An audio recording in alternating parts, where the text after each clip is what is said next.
नमस्कार दोस्तों, बहुत बहुत स्वागत है आपका। दोस्तों, इस वीडियो में हम चर्चा कर रहे हैं यूपी ट्रिपल एससी की पीटी से संबंधित जो करंट अफेयर पूछी जाएगी उसकी चर्चा कर रहे हैं। तो मोस्ट इम्पॉर्टेंट करंट अफेयर की सीरीज में चर्चा हो रही है। इसी क्रम में इस वीडियो में हम चर्चा कर रहे हैं रक्षा विज्ञान की। ठीक है, तो रक्षा विज्ञान से संबंधित प्रश्नों को देखेंगे जो आपके आ सकते हैं। तो चलिए, सबसे पहले हम शुरुआत कर रहे हैं। पहला है, भारत का पहला विध्वंसक युद्धपोत जो 41 वर्षों से सेवा में था अब सेवा मुक्त हो गया है, कौन सा है? तो आईएनएस राजपूत है। ठीक है, आईएनएस राजपूत जो है ये 41 वर्षों से सेवा में था और अब सेवा मुक्त हो गया है।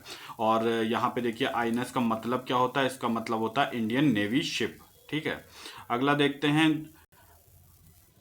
अपतटीय गश्ती पोत ओपीवी गोवा शिपयार्ड में इसका निर्माण हुआ है, भारतीय तट रक्षक बल में शामिल हुआ है। तो ये कौन सा शामिल हुआ है? आईसीजीएस सजग जो है वो शामिल हुआ है और ये एक अपतटीय गश्ती पोत है।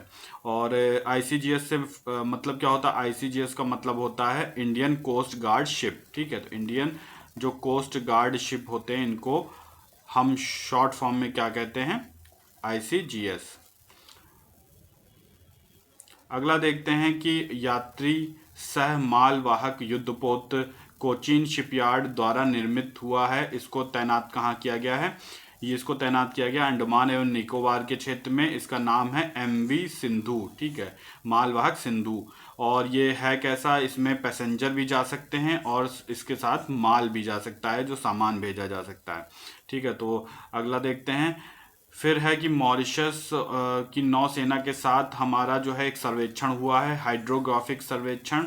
ठीक है, तो इसमें भाग किस शिप ने लिया? इसमें भाग लिया भारतीय नौसेना के सर्वेक्षण आईएनएस सर्वेक्षण ने। ठीक है, ये हाइड्रोग्राफिक सर्वेक्षण कौन से होते हैं? ये जल की सतह के नीचे की और नेविगेशन से संबंधित सर्वेक्षण करता है। ठीक है, तो ये जो है जल संसाधनों का सर्वेक्षण करता है। इसके बाद अगला देखते हैं अग्नि पी, जिसे अग्नि प्राइम भी कहा गया है। न्यू जनरेशन की ये मिसाइल है, ये नाभिकीय क्षमता से सक्षम है और बैलिस्टिक मिसाइल है ये। इसका सफल परीक्षण किया गया है कहाँ पे? बालासोर उड़ीसा में। ठीक है, बालासोर के उड़ीसा में एपीजे अब्दुल कलाम द्वीप पर डीआरडीओ द्वारा जो है इसका सफल परीक्षण किया गया। इसकी मारक क्षमता कितनी है? इसकी मारक क्षमता है 1000 से 2000 किलोमीटर। ठीक है, तो ये मोस्ट इंपॉर्टेंट है, इसको बहुत अच्छे से देखिएगा। तो यहाँ पे देख लीजिए, बैलिस्टिक मिसाइल को ऐसी मिसाइल होती हैं, ऐसी मिसाइल होती हैं जिनका लक्ष्य जो होता है वो पूर्व निर्धारित होता है। इनको दागने से पहले इनका लक्ष्य निर्धारित कर दिया जाता है। ठीक है, तो मिसाइल दो तरह की होती हैं, एक तो क्रूज टाइप की होती हैं, फिर बैलिस्टिक टाइप की होती हैं। और बैलिस्टिक टाइप की जो होती हैं बड़ी होती हैं, भारी होती हैं। ठीक है, और जो क्रूज मिसाइल होती हैं छोटा इनका होता है, इनमें कम वजन लादा जा सकता है और क्रूज मिसाइल छुप के भी जा सकती है। अगला देखते हैं पीएस जोरोस्टर। ठीक है, पीएस जोरोस्टर क्या है? ये सशस्त्र तटरक्षक बल जो है भारत ने दिया है। ठीक है, ये एक एफपीवी है। एफपीवी का मतलब है फास्ट पेट्रोलिंग वेजल है। इसका निर्माण किसने किया? इसका निर्माण किया है गार्डन रीच शिप बिल्डर्स ने, जो कि कोलकाता में स्थित है। ठीक है, तो पीएस जोरोस्टर जो है ये भारत ने दिया है सेशल द्वीप के जो तटरक्षक बल हैं उनको। अगला देखते हैं राफेल। ठीक है, तो राफेल से संबंधित कुछ तथ्य बहुत इंपॉर्टेंट रहेंगे क्योंकि राफेल हमेशा चर्चा में रहता है किसी ना किसी वजह से। तो पहली बात तो यह है कि राफेल जो है एक फ्रांसीसी विमान है। ठीक है, इसके बाद यह है कि इसका विकास किसने किया? इसका विकास किया दसॉल्ट एविएशन ने। दूसरी बात यह है कि जो इसकी पहली खेप जो आई थी जिसमें 5 राफेल थे, ये कहाँ आई थी? ये अंबाला के एयरबेस में आई थी। ठीक है, और उसके बाद जो दूसरी खेप आई जिसमें कि 3 राफेल थे, ये कहाँ पे आई? ये जामनगर एयरबेस गुजरात में आई। इसके बाद हम देखते हैं कि राफेल को भारत के अलावा मिस्र और कतर ने भी ऑर्डर दिए हैं इन विमान खरीदने के लिए। राफेल की जो स्पीड है कितनी है? राफेल की स्पीड है 1.8 मैक, यानी कि 2202 किलोमीटर प्रति घंटा। मिसाइल जो है इसमें कौन कौन सी मिसाइलें लगी हैं राफेल में? तो माइका नाम की मिसाइल लगती है, स्कैल्प लगती है, हैमर लगती है और मीटियोर लगती है। तो ये बहुत ही घातक मिसाइलें हैं जो राफेल में लगती हैं। इसके अलावा राफेल जो है ये भारतीय वायुसेना की 17वीं स्क्वाड्रन वायुसेना का हिस्सा होंगे। ठीक है, तो golden sparrow 17th golden sparrow का हिस्सा होंगे। अगला देखते हैं SFDR।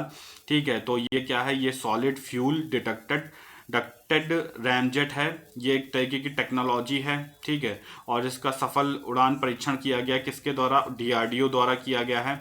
और ये कहाँ किया गया है, चांदीपुर उड़ीसा में किया गया है। और ये है कैसा, ये एक प्रपल्शन जो है सिस्टम है, प्रपल्शन सिस्टम है, जिसके द्वारा क्या होगा, आने वाले भविष्य में हम जो है लॉन्ग रेंज की एयर टू एयर मिसाइल जो है बना सकेंगे, ठीक है। तो लॉन्ग रेंज की एयर टू एयर मिसाइल बन सके, इसके लिए SFDR solid fuel ducted ramjet का प्रयोग किया गया और जो कि सफल रहा। अगला देखते हैं वज्र प्रहार। वज्र प्रहार क्या है, वज्र प्रहार का 11वां संस्करण था। ये भारत और अमेरिका की सेनाओं के बीच में संयुक्त सैन्य अभ्यास था। ये कहाँ पे किया गया, ये बकलोह में हिमाचल प्रदेश में किया गया मार्च 2021 में, ठीक है। तो बकलोह हिमाचल प्रदेश में वज्र प्रहार। तो इसमें इंपॉर्टेंट ये हो जाता है, पूछा जा सकता है कि वज्र प्रहार जो है किन सेनाओं के अभ्यास था, किन देशों की द्विपक्षीय अभ्यास था सेनाओं का, तो भारत और अमेरिका की सेनाओं का द्विपक्षीय सैन्य अभ्यास था। अगला देखते हैं डस्टलिक सेकंड, डस्टलिक द्वितीय क्या था, ये भारत और उज्बेकिस्तान की संयुक्त सैन्य अभ्यास था, ठीक है। तो भारत और उज्बेकिस्तान की सेनाओं का संयुक्त सैन्य अभ्यास था और ये कहाँ पे हुआ, ये चौबतिया रानीखेत उत्तराखंड में किया गया ये अभ्यास, और ये मार्च 2021 में भी हुआ था। तो ये भी वज्र प्रहार के साथ डस्टलिक द्वितीय भी बहुत इंपॉर्टेंट है, क्योंकि भारत और उज्बेकिस्तान के बीच हुआ था।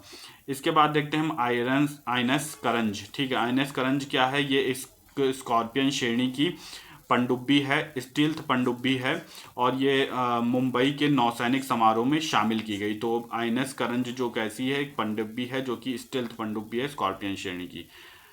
फिर आईएनएस वगीर क्या है, आईएनएस वगीर जो है प्रोजेक्ट 75 के तहत स्कॉर्पियन श्रेणी की 5वीं पनडुब्बी है, जिसका जलावतरण कहाँ किया गया, मझगांव डॉकयार्ड मुंबई में किया गया, ठीक है। तो प्रोजेक्ट 75 जैसे हम जानते हैं, इसके तहत 6 पनडुब्बियों को बनाया जाना है और इसमें अब तक 5 बन चुकी हैं, उनके नाम देख लेते हैं। आईएनएस कलवरी बन चुकी है और ये शामिल हो चुकी है आईएनएस खंदेरी, आईएनएस करंज, आईएनएस वेला और अब है वागशीर, ठीक है। तो वाग अगला देखते हैं एआईपी तकनीक। एआईपी तकनीक क्या है, ये ईंधन सेल आधारित एयर इंडिपेंडेंट प्रोपल्शन टेक्निक है, ठीक है। और इसका विकास किसने किया है, डीआरडीओ द्वारा किया गया है इसका विकास।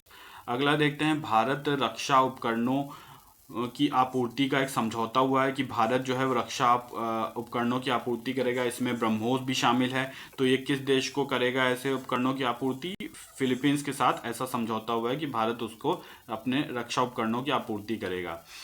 इसके बाद ये है युद्ध अभ्यास, जो है युद्ध अभ्यास ये किसके बीच में हुआ, ये थल सेना अभ्यास था, ठीक है। इंडिया और अमेरिका की थल सेनाओं के बीच में हुआ, तो ये इंपॉर्टेंट है, इसको ध्यान रखिएगा। इंडिया और अमेरिका की फरवरी 2021 में हुआ। ये कहाँ पे हुआ, ये Mahajan field firing range Bikaner Rajasthan में हुआ ये अभ्यास। युद्ध अभ्यास किससे संबंधित है, भारतीय और अमेरिकी थल सैन्य अभ्यास है। इसके बाद हम देखते हैं निनॉक्स फट्टी क्या है, निनॉक्स फट्टी है ड्रोन प्रणाली है। ये कैसी, एक सूक्ष्म टैक्टिकल ड्रोन प्रणाली है और इसको भारतीय बाजार में लॉन्च करने के लिए इजराइल की एक कंपनी है स्पीयर यूएवी और भारत की पारस एरोस्पेस ने मिलकर जो है एक MOU साइन किया है, ठीक है। तो इसके तहत ये जो है भारतीय बाजार में इस तरह की ड्रोन प्रणाली बेचने के लाने के लिए इन्होंने एक समझौता किया है। इसके बाद पाकिस्तान की आप जानते हैं गजनवी मिसाइल है, ठीक है। इसका इस बार जो है 290 किलोमीटर रेंज की क्षमता वाली है। इसका परीक्षण किया गया, परीक्षण सफल रहा। ये एक ऐसी मिसाइल है 290 किलोमीटर तक मार करने वाली नाभिकीय सक्षम बैलिस्टिक मिसाइल है, ठीक है। तो इससे पहले गजनवी का आपने देखा था कि गजनवी जो था इसका परीक्षण असफल रहा था, इस बार सफल रहा। भारतीय थल सेना ने अधिक ऊंचाई तक उड़ने वाले स्विच ड्रोन की खरीद के लिए एक समझौता किया है। यह $20 मिलियन का समझौता है और ये किसके साथ किया गया है, आइडिया फोर्ज के साथ किया गया है। अगला देखते हैं रक्षिता। रक्षिता क्या है, रक्षिता जो है ये डीआरडीओ द्वारा की प्रयोगशाला जो नई दिल्ली में है, नाभिकीय औषधि एवं संबद्ध विज्ञान संस्थान इनमैस द्वारा एक मोटर बाइक एम्बुलेंस विकसित की गई है, ठीक है। तो डीआरडीओ ने इसको अपनी नई दिल्ली की प्रयोगशाला में विकसित किया है मोटर बाइक एम्बुलेंस, और इसको सौंपा गया है सीआरपीएफ को, क्योंकि जिससे कि घायल जो सैनिक होते हैं उनको जल्द से जल्द उपचार प्रदान किया जा सके, इसीलिए मोटर बाइक एम्बुलेंस को, मोबाइल एम्बुलेंस को बनाया है और इसको सीआरपीएफ को दिया है। इसका नाम क्या है, एक बार फिर से देख लीजिए, इसका नाम है रक्षिता। तो रक्षिता क्या है, एक मोटर बाइक एम्बुलेंस है। इसके बाद हम देखते हैं डेजर्ट नाइट 21 क्या है। डेजर्ट नाइट 21 जो है ये वायुसेना का द्विपक्षीय अभ्यास है। किन के बीच में हुआ था ये भारतीय वायुसेना के बीच में और French air and space force के बीच में हुआ था। कहाँ पे हुआ था, ये हुआ था एयरफोर्स स्टेशन जोधपुर में। ठीक है, तो ये भी बहुत इंपॉर्टेंट है डेजर्ट नाइट 21। इसको बस ऐसे याद रखिए कि ये इंडिया और फ्रांस के बीच में हुआ वायुसेना का अभ्यास था। इसके बाद हम आते हैं हॉक MK-132 विमान। ठीक है, हॉक MK-132 विमान जो है इसके ये जो है HAL द्वारा बना है। इसमें स्मार्ट एंटी एयरफील्ड वेपन का इस्तेमाल किया गया है, जो कि इसका सफल परीक्षण किया गया, उड़ीसा के तट पर सफल परीक्षण किया गया। तो हॉक MK-132 विमान से स्वाह का जो SAAW का परीक्षण किया गया। स्वाह क्या है, स्मार्ट एंटी एयरफील्ड वेपन है। ये अत्याधुनिक मारक क्षमता वाला हथियार है। 125 किलोग्राम तक का ये इसका भार होता है और ये अत्याधुनिक खतरनाक मारक क्षमता वाला हथियार है। तो इसका नाम क्या है, एक बार फिर से देख लीजिए, SAAW, smart anti airfield weapon. एमफैक्स 21 क्या है, एमफैक्स 21 जो है वो तीनों सेनाओं यानी कि भारतीय तीनों सेनाओं, थल सेना, वायुसेना और जल सेना यानी नौसेना का एक संयुक्त अभ्यास हुआ, जो कहाँ हुआ, अंडमान निकोबार में हुआ। ठीक है, तो एमफैक्स 21 जो है ये तीनों सेनाओं का अभ्यास था। शाहीन 3 जो है वो मिसाइल है, किसकी है, पाकिस्तान की है। और ये जो है कैसी है, सरफेस टू सरफेस, सतह से सतह मार करने वाली मिसाइल है, नाभिकीय सक्षम मिसाइल है, ये बैलिस्टिक मिसाइल है। इसका सफल परीक्षण किया गया है। ये कितनी क्षमता है इसकी, 2750 मारक क्षमता है इसकी। ठीक है, तो शाहीन 3 जो है ये बैलिस्टिक नाभिकीय मिसाइल है, सतह से सतह। इसके बाद हम देखते हैं फास्ट अटैक क्राफ्ट है T-81। ठीक है, तो ये भारतीय नौसेना का तीव्र हमलावर पोत है, जो कि अब सेवा मुक्त हो चुका है। इसके बाद अगला देखते हैं एशिया की सबसे बड़ी एरोस्पेस एवं रक्षा प्रदर्शनी एरो इंडिया जो है वो एरो इंडिया है। और ये कहाँ पे आयोजित की गई थी, ये Yelahanka air force station Bengaluru में इसका आयोजन किया गया। कब, 3 से 5 फरवरी 2021 में किया गया। अगला देखते हैं आकाश NG। आकाश आप जानते ही हैं, NG का मतलब यहाँ पे न्यू जनरेशन से है। इसका सफल परीक्षण किया गया है DRDO द्वारा। कहाँ पे किया गया है, चांदीपुर रेंज में किया गया है। और ये कैसी मिसाइल है, सतह से हवा मार करने वाली न्यू जनरेशन मिसाइल है आकाश NG। अगला देखते हैं अस्मी। अस्मी क्या है, ये एक पिस्टल है, 9mm पिस्टल है मशीन। DRDO और भारतीय थल सेना द्वारा इसका जो है विकास किया गया है अस्मी का। ठीक है, तो अस्मी को भी ध्यान रखिएगा, ये पूछा जा सकता है। INS सिंधुवीर देखते हैं। INS सिंधुवीर जो है ये भारतीय नौसेना में नियुक्त म्यांमार की नौसेना को दिया गया है। तो म्यांमार में नियुक्त होने वाली ये पहली पनडुब्बी है INS सिंधुवीर। म्यांमार में इसका नाम बदल के क्या रख दिया है, UMS मिंथे थियन खातू। ठीक है, इसका नाम हो गया है। भारत में INS सिंधुवीर के विषय में देख लेते हैं। भारत में 1980 में सोवियत संघ से भारत ने इसे खरीदा था। आधुनिकीकरण इसका किया था हिंदुस्तान शिपयार्ड लिमिटेड ने, जो कि विशाखापट्टनम में स्थित है। ठीक है, तो अब INS सिंधुवीर किसका हिस्सा है, म्यांमार की नौसेना का हिस्सा है।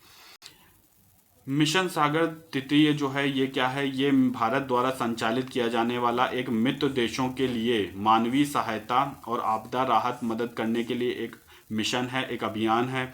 और इस अभियान के तहत सबसे पहले वियतनाम में जो बाढ़ आई थी उसमें जो लोग थे उनको सहायता देने के लिए ये भारतीय पोत जो है ये वियतनाम पहुंचा और वहाँ पे इसने काफ़ी मदद की। उसके बाद इसने ये जो है ये भारतीय पोत जो था ये INS किल्टान था और ये मिशन सागर 3 की को संचालित करने के लिए पहुंचा था INS किल्टान। तो INS किल्टान जो था वियतनाम गया, वहाँ पे लोगों की सहायता की, मदद की। उसके बाद ये INS किल्टान कंबोडिया गया जहाँ पे भी बाढ़ आई हुई थी, फिर वहाँ पर इसने मदद की, सबको राहत पहुँचाई। तो ये मदद के लिए भेजा गया था मिशन सागर तृतीय के द्वारा INS किल्टान को। ठीक है, इसके बाद हम देखते हैं तिहान। तिहान क्या है, ये टेक्नोलॉजी इनोवेशन हब है ऑन ऑटोनोमस नेविगेशन। ठीक है, तो तिहान का फुल फॉर्म क्या है, technology innovation hub on autonomous navigation. इसमें क्या है, ये स्वायत्त नेविगेशन प्रणाली है। ये भारत का पहला परीक्षण प्लेटफॉर्म है। ठीक है, अगला देखते हैं स्काईरॉस। स्काईरॉस क्या है? ये एक अभ्यास है जो कि राजस्थान में किया गया। किनके बीच में? ये इंडिया और फ्रांस की वायु सेनाओं के बीच में किया गया स्काईरॉस सैन्य अभ्यास था, वायुसेना का, राजस्थान में किया गया। अगला देखते हैं आकाश मिसाइल है। इसकी निर्यात की स्वीकृति केंद्रीय मंत्रिमंडल ने दे दी है। अब आकाश मिसाइल का निर्यात भी किया जाएगा। लगभग 96% जो है ये स्वदेश निर्मित मिसाइल है। ये कैसी मिसाइल है? सतह से हवा मार करने वाली मिसाइल है। इसकी मारक क्षमता कितनी है? इसकी मारक क्षमता है 25 किलोमीटर। ठीक है, ठीक है। तो दोस्तों ये कुछ महत्वपूर्ण डिफेंस और रक्षा विज्ञान से संबंधित यूपी